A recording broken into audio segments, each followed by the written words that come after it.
Welcome back. Welcome back.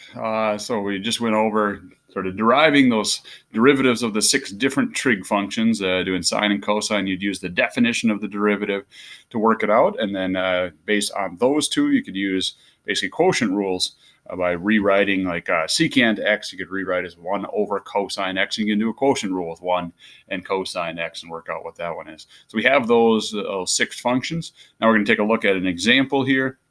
Working out just a derivative of something involving trigonometric functions. So I've written out y equals 4 minus x squared sine x.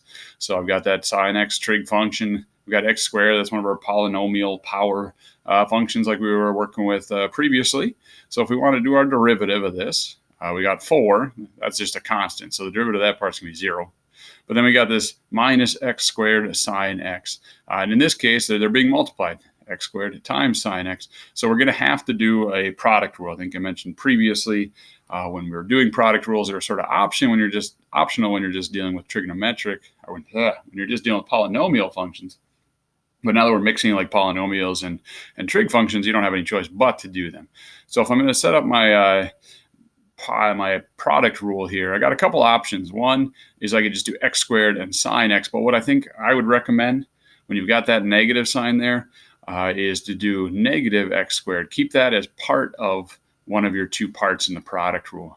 And the reason for that is if you don't do that, if you just do x squared and sine x, then you'll probably forget that negative sign is going to apply to the whole thing. But if you do plug it in as part of u or part of v, then you're not going to forget that negative sign. You'll make sure that it is accounted for and is part of your derivative. So that's a good idea. If we do negative x squared, derivative of that one, hopefully you're comfortable with, negative 2x.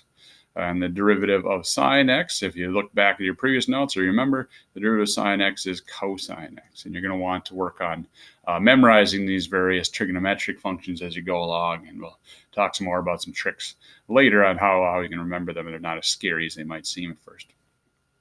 So when we're doing our derivative, y prime, like I said, the derivative of 4 is 0, so that part's gone.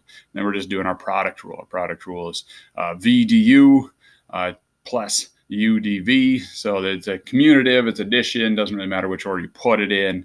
The multiplying doesn't matter what order you put it in. So if I'm looking at these two, I don't necessarily want to write sine x times negative 2x. That's just sort of awkward. It'd be better to do negative 2x sine x.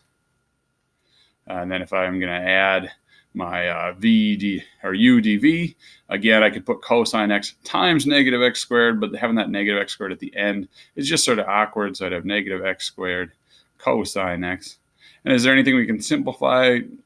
Nope, not really, other than maybe this plus minus here. So I could rewrite it as negative 2x sine of x minus x squared cosine x.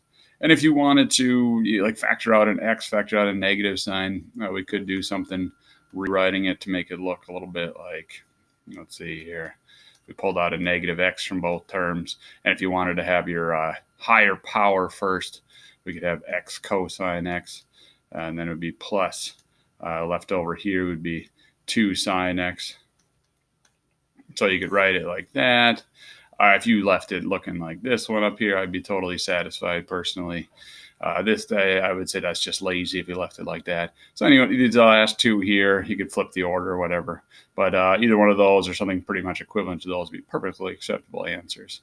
So that's a quick example using some trig functions. It shouldn't be too much trickier than what you've been doing before. We're just throwing in the derivative of sine is equal to cosine x. The derivative of cosine x is equal to negative sine x.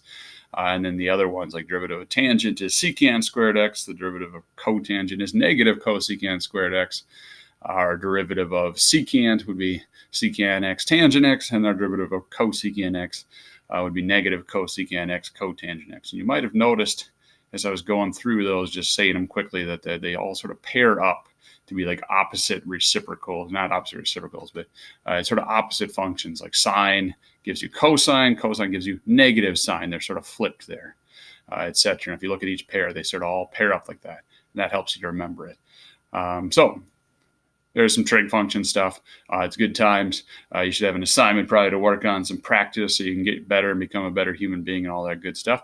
So get to work on that. Good luck, and we'll check in later.